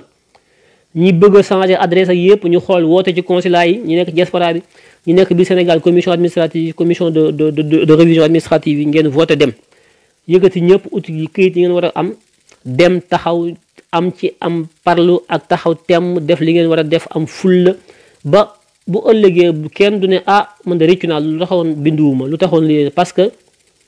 Sénégal ngi jëm ci guute goo xam ne Sénégal ngi jëm ci tàkk-tàkk sébbu boo xam ne Sénégal ngi jëm ci musiba goo xam ne ay junni Sénégal daañu dee te Macky Sall mooy na rey te rey gi mi ngi ci damay bokkaat ci élection yi damay jongante te def na ñaari mandat am jeexal na waaye ku ngeen Macky mi ngeen gis muy waaxoo ko fan yi ak activisme bi mu nekk fu ne mu dugg fa loolu mu di ko inauguré pareegul pour dem demul wax na ko ñi mu ko war a wax ñi ko xam nañ ko mi ngi teg ay lu koy mën a jàllale ëllëg ba mu mën a nekk candidat bu ko Sénégal yi bëgg dana ko nekk su ko Sénégalais yi bañee dana ko nekk par force bu nit ñi waree dee dana leen rey bu ci dugg kaso bañu ko bu ci dee bañu ko waaye day nekk candidat par force ndax fukki xelam ak juróom mayu ko mook Marème ak Alioune Sall ak Dior Diagne ñu bàyyi fi pétrole bi gaz bi dem seen yoon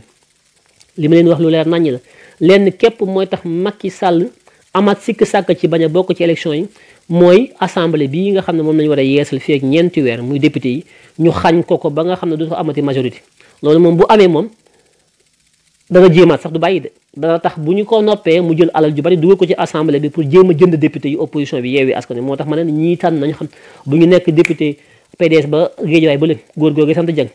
warkat boobee nga xam ne dafa dem ñu jox ko xaalis ne woon naa leen nañ leen jox xaalis mu dem ànd ak ñoom Alioune Sall jox leen seen i carte te waa PDS ko def conseiller waaye mu war leen bañ na nga génn ne nañ ko dàq ci PDS war gi moo metti Sénégal léegi dootoo xamante koy wóolu dafa bari ay warkat ay jaam yoo xam ne da ngay dem ba yow da nga leen ragal loolu tamit musiba la dafa bari ay warkat musiba la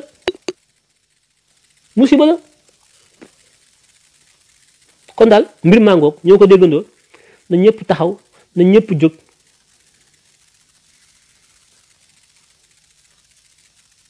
taxaw temm parlu dem bindu ji fexe ba say mbokk bindu ji ñëpp bindu ñu taxaw temm lii mooy li nga xam ne moom laa amoon lu may wax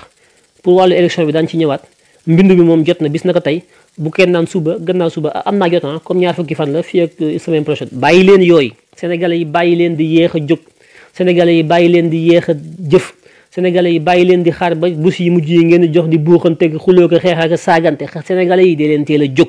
jóg leen bu ngeen jógul ñu bari daañu dee ëllëg 2024 te képp ku ki dee sa toog bi nga toog ba nga dem bindu ci bañ a jóg voté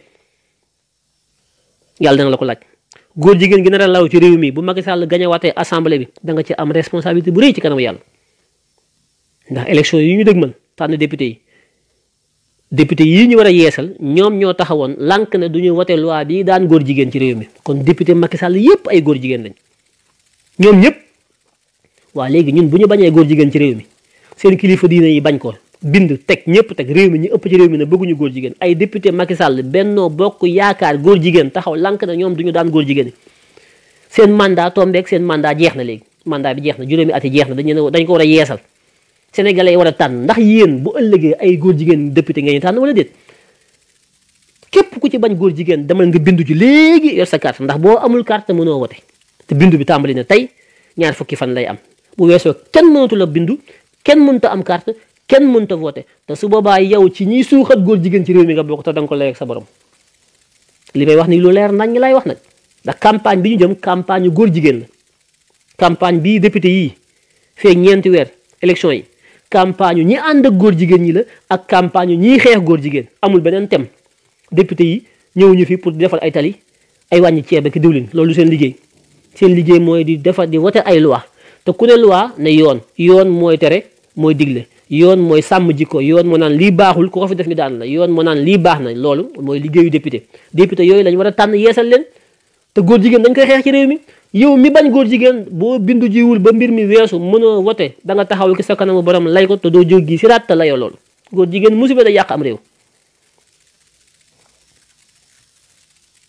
jóg leen dem bindu ji xool leen seen carte yi ñi ci am carte vérifier leen fu seen carte yi nekk attention de am na ñu taxaw naan am naa carte boo demee carte ba réer na bu yàgg wala ñu sàcc ko te xamul dem leen ngeen ubbi seen gaal yi xam ngeen gaal mooy keesu mag ñu njëkk ñi fañ daan jenc seen jenc yu yàgg yi ubbi leen seen placard yi ubbi seen armoire yi ubbi seen pochette yi xool ba xam carte bi fa ngeen ko tegoon ma nga fa ba léegi carte bi bu fa nekkul ngeen dem bindu ji def déclaration de perte ne sama carte dafa réer ñu defal leen duplicata bu leen toog rek naan sama carte ba ak man te xamuloo fu mu nekk de dem leen ngeen wër ko même ñi am carte ba noppi vérifier leen ko de élection yi ñu jëm dafa nekk élection yi safa ak marwa la élection yi ñu jëm élection yi bisu penc la taxawaay yi bisu penc la élection yoo xam ne dugg safara la wala dugg àjjana nekk ay góor jigéen wala jële fi góor jigéen foofu lañ jëm xawma ndax li may wax leer na des fois dama koy répété di ko répété parce que des fois su may wax ak yéen damay yaakaar ne man ñi may waxal tamit nekkuñu fi duma leen ko nëbb damay am yëg-yëg ne damay jàpp léeg-léeg damay wax ba yàgg ba ne est-ce que du man rek a fi ne moo tax dama koy bamtu di ko parce que damaa wax ba sonn des fois damay jàpp ne ñi may waxal dañoo dañ ci kumpa rek dañoo ñëw ay dañoo dégg luy wax ñu ñëw taxaw di xool waaye ñoom dara indiwu leen li ñuy wax dara ñoru leen ci dama koy jàpp damay am sentiment boobu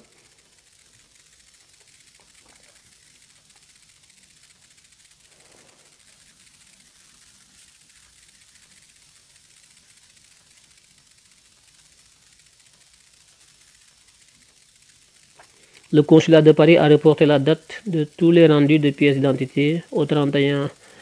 Ça, c'est pas normal. Le consulat de Paris n'a pas à reporter la date de la restitution des cartes d'identité. Parce que am nañu demandé woon carte d'identité ba seen carte d'identité yi ñëw donte carte d'identité ba carte électeur bi nekkul ci ginnaaw mënu ñëw photo carte d'identité dafa war a génn par force. Il faut aller secouer le consulat de Paris pour que ñu jox leen seen carte d'identité. La carte d'identité est le lien par excellence qui lie le citoyen à sa citoyenneté, à la nation. Le consul de Paris n'a aucun droit de retenir les pièces d'identité des Sénégalais sous prétexte que moom mooy fixé ban date la leen koy jox. Nous sommes en période de révision. Les Sénégalais ont le droit d'accéder à leur pièce d'identité pour pouvoir s'inscrire. Le consul de Paris, qui est le frère du ministre de l'économie et des finances, Abdoulaye Daouda Diallo, je le dis ici, il n'a pas le droit de retenir les cartes d'identité des Sénégalais qui sont avec lui pour dire qu'il va restituer ces cartes à la fin du mois de mars. À la fin du mois de mars, ce serait trop tard. Les gens ne pourront plus s'inscrire. Et dans le décret pris par Macky Sall pour convoquer le corps électoral, il est bien spécifié que nul ne peut s'inscrire sur les listes électorales s'il n'est pas détenteur de la carte d'identité CEDEAO. Alors, ces cartes d'identité CEDEAO, il y en a plus de 6000 qui sont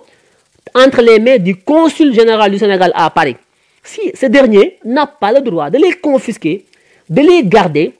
jusqu'après la période de révision pour les distribuer à la personne. Cela veut dire quoi? Il est dans une mauvaise posture. Il ne veut pas que les gens récupèrent leurs cartes et s'inscrivent. Et nous allons nous réunir rapidement. Ils vont nous entendre. Diallo Bové, on le connaît très bien. Ce n'est pas lui qui décide. Les cartes d'identité sont des propriétés de droit de chaque citoyen. L'État a l'obligation de confectionner une carte d'identité, une identification nationale du citoyen. La citoyenneté, la nationalité, c'est la carte d'identité qui la prouve. Elle a été confectionnée, elle est au consulat du Sénégal à Paris. Diallo Bové, Amadou Diallo, le frère de Abdoulaye Daouda Diallo, ministre des Finances, consul du Sénégal à Paris, n'a pas le droit, je le dis haut et fort, je le dis en français, je vais le dire en wolof, il n'a aucun droit, il outrepasse ses prérogatives. Il ne connaît pas l'administration, il ne connaît pas le droit administratif. Il faut porter plainte au niveau donc de la juridiction compétente pour abus d'autorité, abus de pouvoir. L'État, ce n'est pas une personne. L'État, ce n'est pas moi. Ce n'est pas lui qui décide. Les cartes d'identité doivent être à la disposition de leurs propriétaires. Chacun a le droit d'aller chercher sa carte d'identité au consulat pour après s'inscrire. Toute personne qui se voit refuser la restitution de sa carte n'a qu'à me contacter sur Messenger. Je vais m'en occuper moi personnellement. Diallo Bové me connaît personnellement. Si tel est le cas, je n'ai pas dit que c'est vrai, mais si ce que vous écrivez sur le live est vrai qu'il retient les cartes d'identité parce qu'il veut empêcher les gens de les s'inscrire, eh bien, il verra que du feu. Ça, je le lui promets. C'est quoi ça? Tu te rends compte? Abus de pouvoir, abus d'autorité, méconnaissance donc des textes. L'État, la République, l'État, ce ne sont pas des personnes. Ce sont des institutions et des normes. L'État, c'est 3 entités. Ce sont des institutions, les hommes qui les incarnent, mais la loi. Tout fonctionne selon la loi. La loi est claire. Il n'a aucun droit de dire que moi, les cartes d'identité qui sont à ma disposition, les 6000 cartes d'identité, personne n'y aura accès jusqu'au 31 mars. Mais sur quoi il se base pour faire ça? Il n'a aucune norme juridique en tant que consul pour étayer cette décision. On ne décide pas parce que c'est Diallo Bové, on ne décide pas parce que je suis à peine, on ne décide pas parce que je... On ne décide dans la loi, on ne décide dans l'État, dans la République, on ne décide qu'en vertu de la loi. Lépp lu ñu def ci état da nga koy utal cuslaay li mooy loi bi moo ma ko may loi bi moo ne ma nii la ma defee ko noonu. Diallo Bové jàngul xamul dara, il ne connaît pas la loi. Chaque période d'élection, on le lui fait comprendre. Dañ koy xamal di ko wax mais il n'en a cure des normes. Comment on peut laisser des gens comme ça au sommet de la hiérarchie administrative? Un consul général de surcroît à Paris. Parce que c'est le copinage. Parce que c'est le clientélisme. Parce que c'est le nédocobandum. C'est exactement ça. C'est scandaleux. Et nous allons lui faire apprendre le droit administratif. Diallo Bové, il va le connaître. Comme il va distribuer les cartes par la force. Ça, c'est moi qui vous le dis. Ni xamuñu sen bop ay baadolo lañ. Je fais partie. Mon rendez-vous, c'est quoi? Rendez-vous de quoi? Birandiaï, c'est quoi votre problème? Je fais partie, mon rendez-vous, c'est le 23. Rendez-vous de quoi? Pour récupérer votre carte d'identité?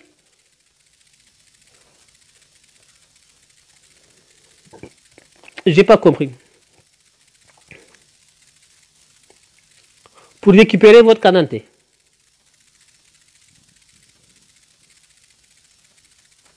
On n'a pas besoin de rendez-vous pour récupérer une pièce d'identité. Une pièce d'identité, on n'a pas besoin de rendez-vous.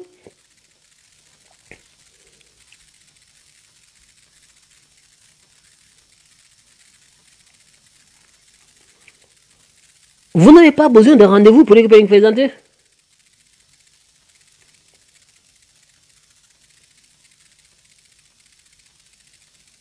Le 23 mars pour moi, quoi? Il faut être clair et précis.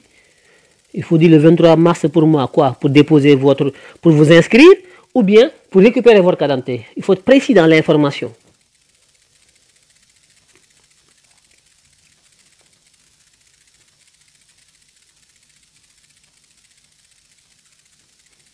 Donc, Birandiaï, vous avez déjà une carte d'identité. Vous l'avez déjà.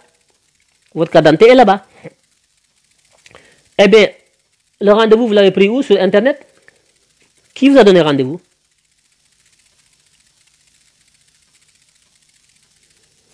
Hein? Le rendez-vous, comment vous l'avez eu? Je veux des informations aussi, parce qu'il faut que je ne parle pas comme ça, ou bien... Voilà, il faut que je sache qu'est-ce qui se passe. Qui vous a donné rendez-vous?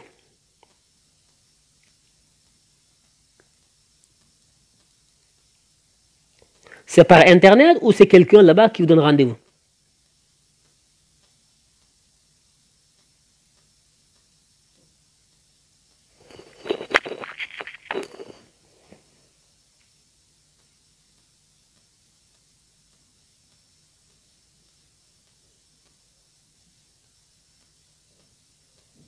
Bon, je ferai un live là-dessus. En tout cas, mobilisez-vous, allez-y là-bas. Si on vous refuse des trucs, allumez votre téléphone. Faites un direct pour expliquer au monde entier que vous êtes dans le consulat, que vous êtes là, votre carte d'identité est là, vous voulez récupérer votre carte d'identité pour vous inscrire. Le consul général Amadou Diallo Bové vous refuse la carte d'identité qui est avec lui, qui l'a séquestrée. C'est une séquestration donc d'une pièce d'identité appartenant à un citoyen. Ça, c'est scandaleux. Faites une vidéo et mettez ça dans les réseaux sociaux, partout. C'est le meilleur moyen rapidement d'avoir accès à vos droits. Parce qu'ils vous ont privé de vos richesses, ils vous ont privé de l'argent, ils vous ont privé de vos droits, ils vous ont privé de votre carte d'identité, de votre carte électorale, de votre droit de vote. Ils vous privent de tout parce que vous vous laissez faire. Lépp dañ leen koy xagn ba ci sen droit de vote dañ leen koy xagn ak sen carte d'identité parce que luñu wax rek ngeen lemu. Il faut savoir dire non, faites des vidéos. Lépp mënuñu ko def aussi. Engagez-vous, faites des vidéos, dénoncez ça dans les réseaux sociaux.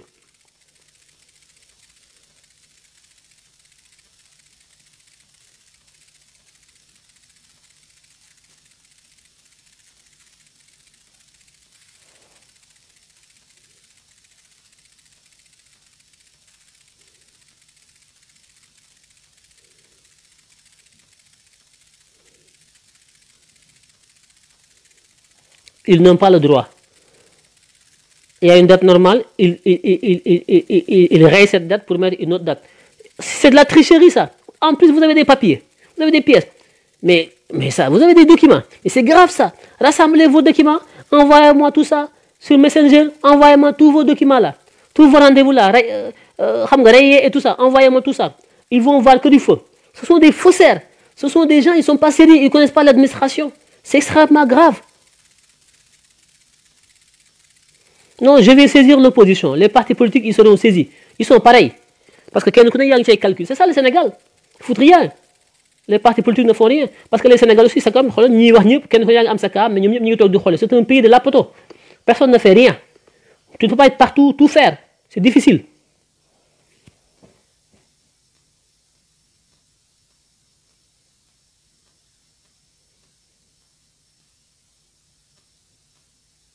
Voilà. Donc je vous laisse. Donc en tout cas, voilà, faites des efforts, envoyez-moi des éléments que vous avez, y allez. Moi je vais essayer donc de voir avec ce que je vais voir pour que cela cesse. À très bientôt. Merci.